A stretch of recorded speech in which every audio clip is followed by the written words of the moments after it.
Shalom, en el día de hoy quiero compartir con todas ustedes y con todos ustedes qué son las raíces hebreas. Ese es el nombre que le hemos dado a nuestro grupo, a nuestra religión, denominación, como deseen llamarlo.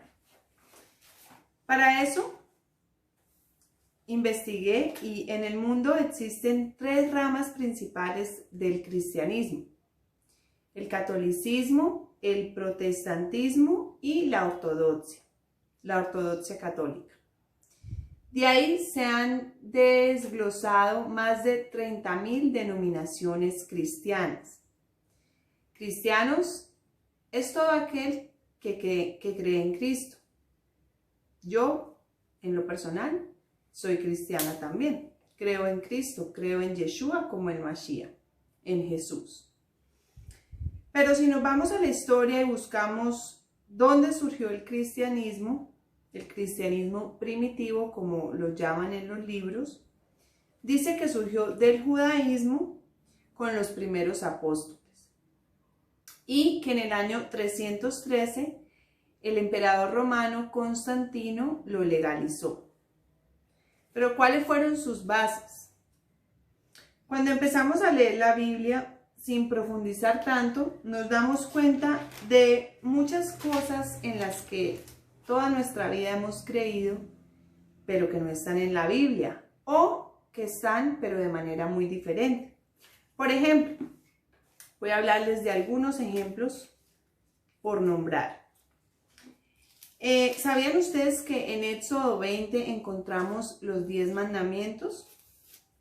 Mandamientos que si vamos y miramos cómo nos los presentaron a nosotros en el catolicismo, están un poco tergiversados. Algunos se mantienen como los originales, por ejemplo, no adulterar, no matar, no codiciar, honrar a padre y madre.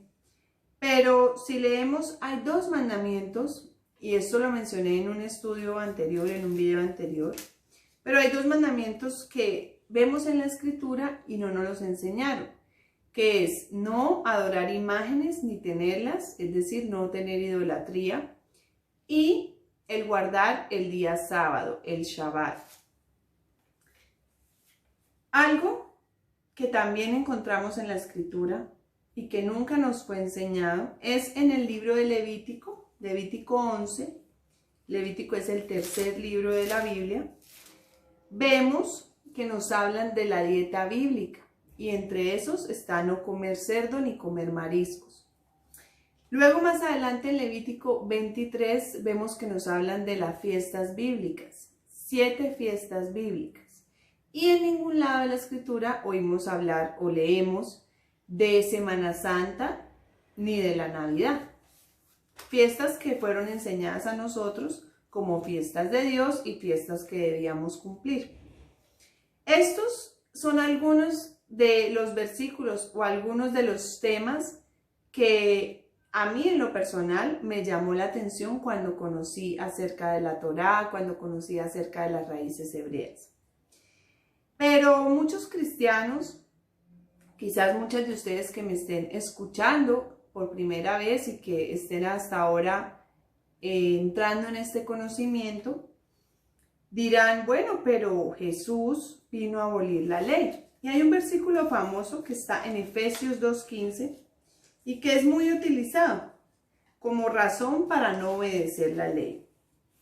Dice, Efesios 2:15, y abolió la ley de los preceptos en forma de ritos, para crear en sí mismo de los dos hombres un solo hombre nuevo, haciendo así la paz.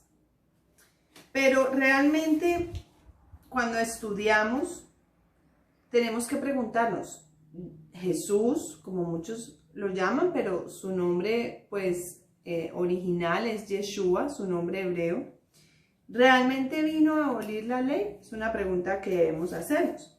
Cuando leemos en Mateo 5:17, nos encontramos con lo siguiente. Dice, Mateo 5:17. No piensen que yo vine para anular la Torá o los profetas. No he venido a anular, sino a cumplir. En verdad les digo que mientras no pasen el cielo y la tierra, ni siquiera una i ni una tilde, pasará de la Torá o de la ley hasta que todo se haya cumplido. Para entender este versículo debemos ahondar un poco más. Este no será un estudio muy profundo de la Escritura. En los comentarios yo voy a dejarles estudios que profundizan con la Biblia como fundamento y van a poder entender más esto que les quiero explicar o transmitir hoy. De manera muy resumida, si vamos al libro de Levítico nuevamente, Levítico 20:10, existían unas leyes para el pueblo de Israel. Dice: si un hombre comete adulterio con una mujer casada, cometiendo adulterio con la esposa de otro hombre, al adúltero y a la adúltera se les dará muerte. ¿Cuál era la paga del pecado del adulterio? Era la muerte. Todos sabemos que en los profetas, hablo de Isaías, Jeremías, Oseas, Israel es presentada simbólicamente como la novia de Dios, la novia de Yahweh. Si vemos uno de los tantos versículos que hay en los profetas, vemos Jeremías 3:8, dice: yo noté cómo la rebelde Israel había cometido adulterio. Yo la despedí y le di carta de divorcio, pero su hermana, la desleal Yahudá, no tuvo temor. Ella también fue y se prostituyó. ¿A qué quiero llegar con todo esto? La paga por el pecado del adulterio era la muerte. Es decir, Israel debía morir. Es por eso que la Biblia, toda la Escritura, es una historia de amor, desde Génesis hasta Apocalipsis. Es mucho más sencillo entenderla de lo que creemos. Las teologías, las denominaciones nos han confundido mucho. Y cuando hablo de que hay más de 30.000 denominaciones, es porque se han creado a raíz de que no entendían un versículo, lo interpretaban de otra manera, entonces creemos, no creemos lo mismo que ustedes, nosotros nos vamos aparte. Y así poco a poco todo se fue dividiendo.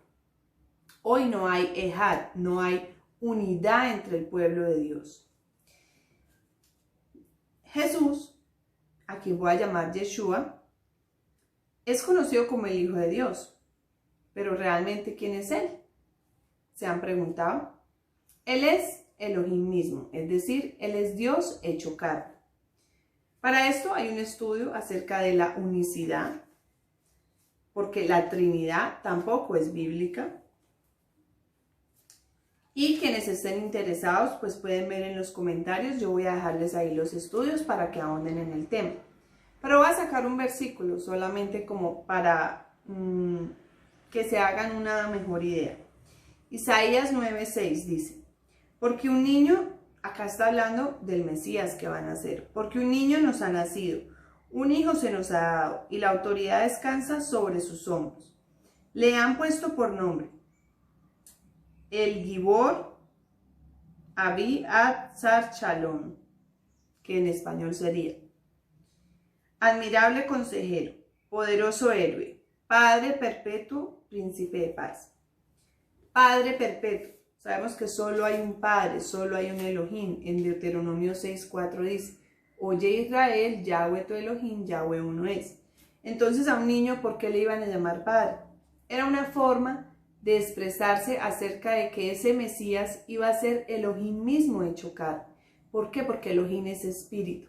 Y de la única forma que Él podía venir y hacerse ver ante los ojos de nosotros era haciéndose como nosotros. Hay otro versículo que también dice, si no estoy mal es en Filipenses 2:7, que Él se despojó a sí mismo de su divinidad y se hizo a nosotros. Entonces, Él vino con un propósito, fue morir en la cruz, llamado correctamente el madero. Morir para llevar nuestro pecado. ¿Por qué? Porque la paga por nuestro pecado era la muerte. Eso fue lo que realmente Él vino a hacer. Vamos a ver en Mateo 5:17, ya lo leímos. Vamos a hacer un ejemplo acá y a desmenuzar esto un poco. ¿Qué significa cumplir la ley? Voy a ponerles un ejemplo. En este momento de pandemia que estamos viviendo, en muchas ciudades, en muchos países, se han impuesto unas normas, unas leyes debido a esta contingencia que se está viviendo.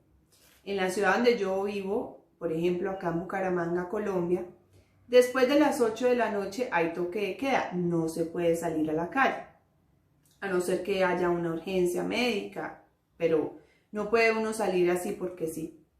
Si yo salgo a la calle después de las 8 de la noche y un policía me para, me va a aplicar la ley, me va a poner un comparendo o me va a tocar pagar algunas horas de pronto de ayuda comunitaria o quizás puedo ir a la cárcel. Aplica la ley sobre mí. En ese momento, la ley se está cumpliendo sobre mí. El castigo de esa ley se está cumpliendo sobre mí.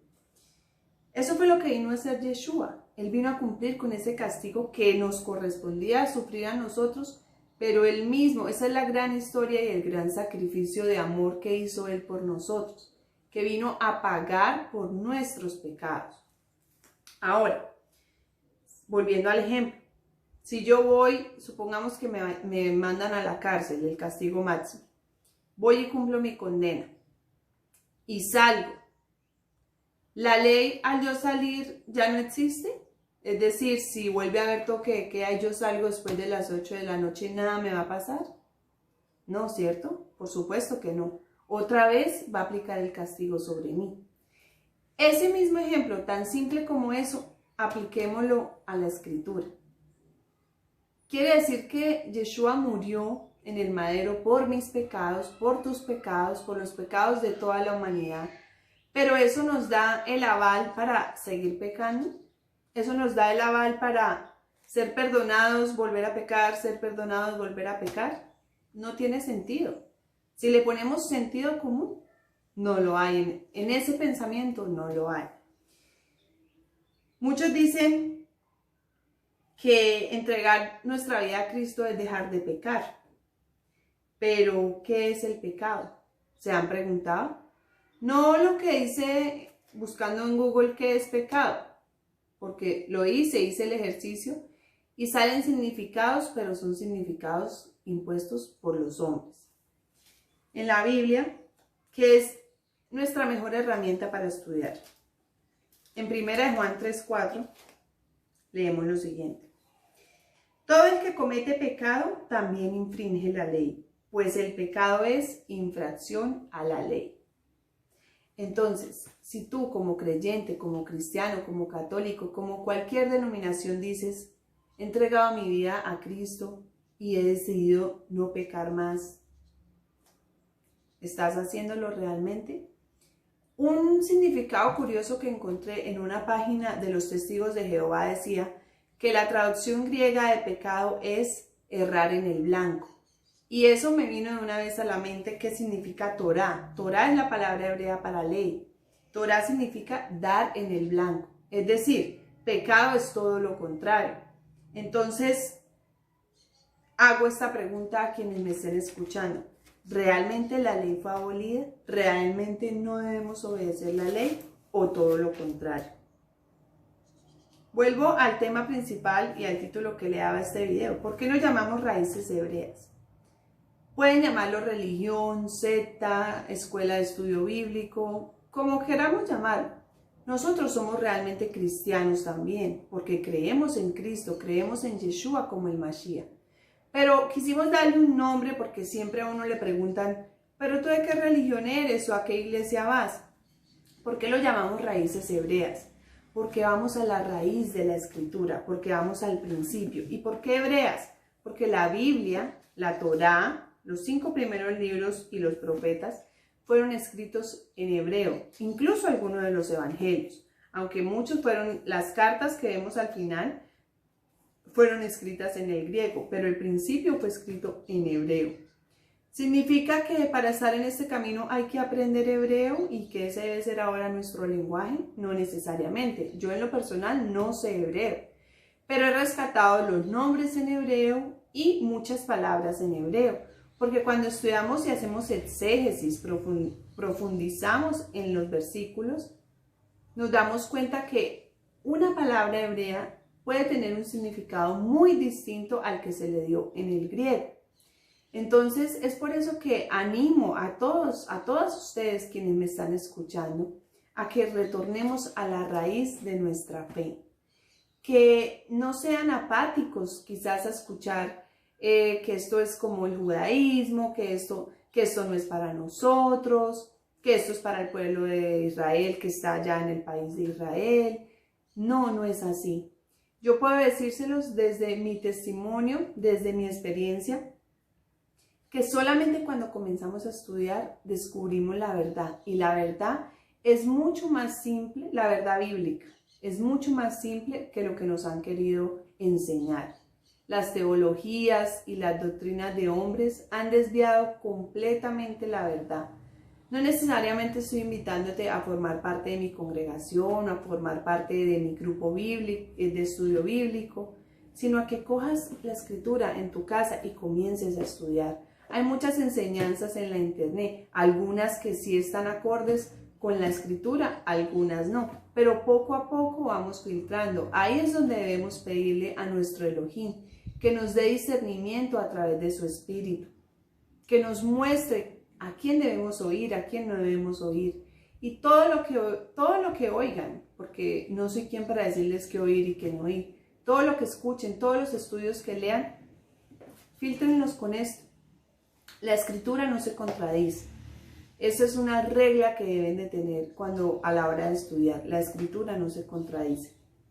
Espero haberles dejado una enseñanza, una reflexión, un llamado quizás a estudiar más y profundizar más en las escrituras. Gracias, Shalom, y que el Eterno bendiga sus vidas.